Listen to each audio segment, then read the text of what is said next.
ಪರಪ್ಪನಗರದ ಅಲ್ಲಿರ್ತಕ್ಕಂಥ ಹಲವಾರು ರೀತಿಯ ಅಪರಾಧ ಮಾಡಿರ್ತಕ್ಕಂಥವರ ರಕ್ಷಣೆಗೆ ಎಲ್ಲ ರೀತಿಯ ಸೌಲಭ್ಯಗಳನ್ನು ಕೊಟ್ಟಿರ್ತಕ್ಕಂಥದ್ರ ಬಗ್ಗೆ ಕಳೆದ 3-4 ದಿವಸದಿಂದ ಚರ್ಚೆಯನ್ನು ಪ್ರಾರಂಭ ಆಗಿದೆ. ಇದು ಏನು ಹೊಸದಾಗೇನು ನಡೀತಾ ಇರೋದಲ್ಲ. ಈಗಾಗಲೇ ಹಿಂದೆ ಇಬ್ಬರು ಹಿರಿಯ ಅಧಿಕಾರಿಗಳ ಬಗ್ಗೆ ಅವರಿಬ್ಬರಲ್ಲಿ ಒಂದು ಘರ್ಷಣೆ ಆದಂಥದ್ದೇನಿದೆ.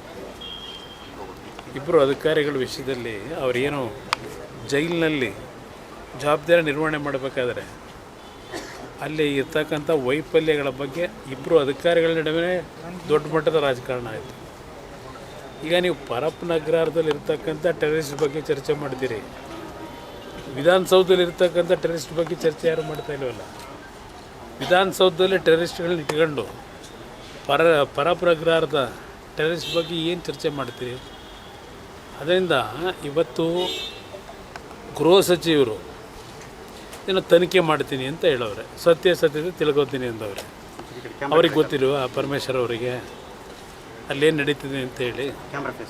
ಅದರಿಂದ ಇವತ್ತು ಮಾಧ್ಯಮಗಳಲ್ಲಿ ಅಲ್ಲಿ ನಡೀತಿರ್ತಕ್ಕಂಥ ಹಲವಾರು ರೀತಿಯ ಒಂದು ಮನರಂಜನೆಗಳಿರ್ಬೋದು, ಹಲವಾರು ರೀತಿಯ ಒಂದು ಅಲ್ಲಿರ್ತಕ್ಕಂಥ ಕೈದಿಗಳಿಗೆ, ಆರೋಪಿಗಳಿಗೆ ಯಾವ ರೀತಿ ಸೌಲಭ್ಯಗಳು ಕೊಟ್ಟಿದ್ದಾರೆ ಮಾಧ್ಯಮದಲ್ಲೇ ಈಗಾಗಲೇ ನೀವು ಬಿತ್ತರಿಸಿದ್ದೀರಿ. ಇಷ್ಟೆಲ್ಲ ರಾಜ್ಯದ ಜನತೆ ಮುಂದೆ ಇದೆಲ್ಲವನ್ನು ಪ್ರದರ್ಶನ ಮಾಡಿ ಯಾರ ಬಗ್ಗೆ ಯಾವ ವಿಷಯಕ್ಕೆ ತನಿಖೆ ಮಾಡ್ತೀರಿ ನೀವು? ನಿಮ್ಮ ಕಣ್ಣು ಮುಂದೆ ನಡೀತಿರ್ತಕ್ಕಂಥದ್ದು ಮಾಧ್ಯಮದಲ್ಲಿ ಈಗಾಗಲೇ ವಿಡಿಯೋಗಳೆಲ್ಲ ಹೊರಗೆ ಬಂದಿದೆ. ತನಿಖೆ ಮತ್ತೆ ಮಾಡಿ ಏನು ಮಾಡ್ತೀರಿ? ಸುಮ್ಮನೆ ಕಾಲ ತಳ್ಳೋದಕ್ಕೆ ಈಗ ಇರ್ತಕ್ಕಂಥದ್ದನ್ನು ಮರವಿಗೆ ಒಂದು ಸಮಯ ವ್ಯರ್ಥ ಮಾಡ್ತಕ್ಕಂಥದ್ದು ನಿಮ್ಮ ಈ ತನಿಖೆಯ ಹಿನ್ನೆಲೆ ಅಂತಕ್ಕಂಥದ್ದು ನನ್ನ ಮುಖ್ಯಮಂತ್ರಿಗಳು ಕೇಳಿ, ಗೃಹ ಸಚಿವರನ್ನ ಕೇಳಿ ಏನಕ್ಕೆ ಅಂತ. ಇದೇ ಗೌರ್ಮೆಂಟಲ್ಲಿ ಹಿಂದೆ ಕೂಡ ದರ್ಶನ್ ಆರೋಪಿ ಆಗಿದ್ದ ಸಂದರ್ಭದಲ್ಲಿ ಅವ್ರ ರಾಯಲ್ ಟ್ರೀಟ್ಮೆಂಟ್ ಎಲ್ಲ ಇತ್ತು, ಆಗಲೂ ತನಿಖೆ ಮಾಡ್ತೀವಿ ಕ್ರಮ ಅಂತ ಹೇಳಿದ್ರು. ಈಗ ಅದಕ್ಕೆ ನಾನು ಹೇಳಿದ್ದು, ಇಲ್ಲಿ ಈ ಸರ್ಕಾರದ ವೈಫಲ್ಯಗಳೇನಿದೆ ಇದು ಪ್ರತಿನಿತ್ಯ ನೀವು ಕಾಣ್ತಾ ಇದ್ದೀರಿ.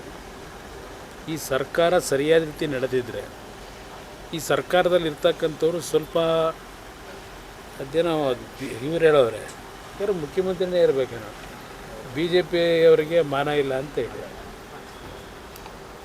ಇವತ್ತು ಇವ್ರಿಗೇನಿದೆ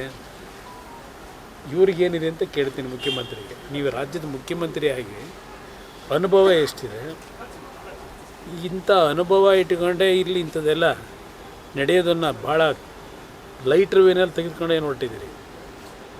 ನೀವು ಯಾವ ಕಾರಣಕ್ಕೆ ಇದನ್ನು ಇಷ್ಟೊಂದು ಅತ್ಯಂತ ಒಂದು ರೀತಿ ಲೈಟರ್ ವೇನಲ್ಲಿ ಏನೋ ನಡೆದೇ ಇಲ್ವೇನೋ ಅಂತಕ್ಕಂಥ ಇನ್ನೂ ಸಮಯ ತಿಳ್ಕೊತಾರಂತ ಲಘುವಾಗಿ ಮಾತು ನೆನ್ನೆ ನೋಡಿದೆ. ನನಗೇನು ವಿಷಯ ಗೊತ್ತಿಲ್ಲರಪ್ಪ, ನಾನು ತಿಳ್ಕೊಂಬಿಟ್ಟು ಆಮೇಲೆ ಹೇಳ್ತೀನಿ ಅಂತ. ಏನು ರಾಜ್ಯದ ಮುಖ್ಯಮಂತ್ರಿಗೆ ಇಂಟೆಲಿಜೆನ್ಸ್ ಇಲ್ವಾ? ಪ್ರತಿದಿನ ಬೆಳಗ್ಗೆ ಬರ್ತಾರಲ್ಲ, ಅವ್ರು ಬಂದು ಏನು ಮಾಹಿತಿ ಕೊಡ್ತಾರೆ ಇಂಟೆಲಿಜೆನ್ಸ್ನವ್ರು? ಈ ರೀತಿ ಲಘುವಾಗಿ ಮಾತಾಡ್ಕೊಂಡು ಕಾಲ ವ್ಯರ್ಥ ಮಾಡೋದೇನಿದೆ, ಇವರು ಹಿಂದ್ಗಡೆ ಇಂಥದಕ್ಕೆಲ್ಲ ಇವರೇ ಪ್ರೋತ್ಸಾಹ ಕೊಡ್ತಾರೆ ಅನ್ನೋಂತಕ್ಕಂಥ ಜನಗಳ ಅಭಿಪ್ರಾಯ ಇವತ್ತು ಕಾಣ್ತಾ ಇದೆ. ಹೋಮ್ ಮಿನಿಸ್ಟರ್ ರಾಜೀನಾಮೆ ಕೊಡಬೇಕು ಅನ್ನುವಂಥದ್ದು BJP ಆಗ್ರಹ ಸರ್, ನೀವೇನಾದ್ರು ಆಗ್ರಹ ಮಾಡ್ತೀರಾ ಸರ್? ಏನು ನೀವು ಒತ್ತಡ ಹಾಕೋ ರಾಜೀನಾಮೆ ಕೊಡೋ ಅಂಥ ಕಾಲನ ಇದು? ಯಾವುದೇ ಕಾರಣಕ್ಕೂ ಈ ಸರ್ಕಾರದಲ್ಲಿ ರಾಜೀನಾಮೆ ಕೊಡ್ತಕ್ಕಂಥ ಅಷ್ಟೊಂದು ಪಾವಿತ್ರ್ಯತೆ ನೈತಿಕತೆ ಉಳಿಸ್ಕೊಂಡಂತಾರೆ ಇಲ್ಲ. ಏರ್ಪೋರ್ಟಲ್ಲಿ ನಮಾಜ್ ಮಾಡಿದ್ದಾರೆ ಅನ್ನೋ ಆರೋಪಗಳು ಕೇಳಿ ಬರ್ತಿದ್ದಾವೆ ಸರ್. ಏರ್ಪೋರ್ಟಲ್ಲೂ ಆ ಥರ ಕಾಯ್ದೆ ತರೋದು ಅದೆಲ್ಲ ಬೇರೆ. ನನ್ನ ಅಭಿಪ್ರಾಯದಲ್ಲಿ ಹಲವಾರು ದೇಶಗಳಲ್ಲಿ ಒಂದು ಸಪ್ರೇಟಾಗಿ ಒಂದು ಕೊಠಡಿ ಕೊಡ್ತಾರೆ, ಅವರವರ ಧರ್ಮಗಳನ್ನ ಒಂದು ಮಾಡ್ಕೊಳ್ತಕ್ಕಂಥದ್ದಕ್ಕೆ. ಆ ರೀತಿ ಸಾರ್ವಜನಿಕವಾಗಿ ಕೊಡೋದಕ್ಕಿಂತ ಅಂಥ ಕಡೆ ಒಂದು ಕೊಠಡಿ. ಯಾಕೆಂದರೆ ಇವತ್ತು ಬೆಂಗಳೂರು ನಗರ ಒಂದು ಇಂಟರ್ನ್ಯಾಷನಲ್ ಮಟ್ಟಿಗೆ ಬೆಳೆದಿರ್ತಕ್ಕಂಥ ನಗರ ಇದು.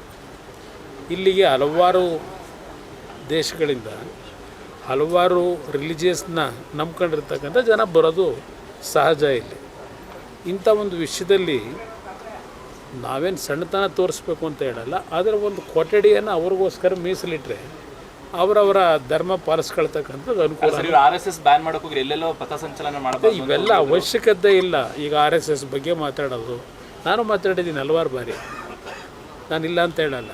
ಆದರೆ ಇದಕ್ಕೆಲ್ಲ ಒಂದು ಸಿಸ್ಟಮನ್ನು ಸರಿಯಾದ ರೀತಿ ಸಾರ್ವಜನಿಕರಿಗೆ ಯಾವುದೇ ರೀತಿ ಅನಾನುಕೂಲಗಳಾಗದೇ ಇರತಕ್ಕಂಥ ರೀತಿಯಲ್ಲಿ ತೀರ್ಮಾನಗಳಾದರೆ ಎಲ್ಲರೂ ಮೆಚ್ಕೊತಾರೆ. ಸರ್ ಈಗ ವಿಧಾನಸೌಧದಲ್ಲಿ ಟೆರರಿಸ್ಟ್ ಇದ್ದಾರೆ ಅಂತ ಹೇಳಿದ್ರೆ ಅದು ಯಾರು ಸರ್, ಏನು ಸರ್ ಅದು? ವಿಧಾನಸೌಧದಲ್ಲಿರ್ತಕ್ಕಂಥ ಟೆರರಿಸ್ಟ್ಗಳು ಅಲ್ಲಿ ಪರಪ್ಪನಗರದಲ್ಲಿರ್ತಕ್ಕಂಥ ಟೆರರಿಸ್ಟ್ಗಳಿಗೂ ವ್ಯತ್ಯಾಸ ಇದೆ. ವಿಧಾನಸೌಧದಲ್ಲಿರ್ತಕ್ಕಂಥ ಟೆರರಿಸ್ಟ್ಗಳು ಯಾರು ಅಂತಕ್ಕಂಥ ಬಹುಶಃ ನನಗಿಂತ ಹೆಚ್ಚಾಗಿ ನಿಮಗೆ ಗೊತ್ತು. ಜನವೂ ಮಾತಾಡ್ತಾರೆ, ಆ ಟೆರರಿಸ್ಟ್ಗಳಂದ್ರೂ ಭಯನೂ ಬಿಡ್ತಾರೆ.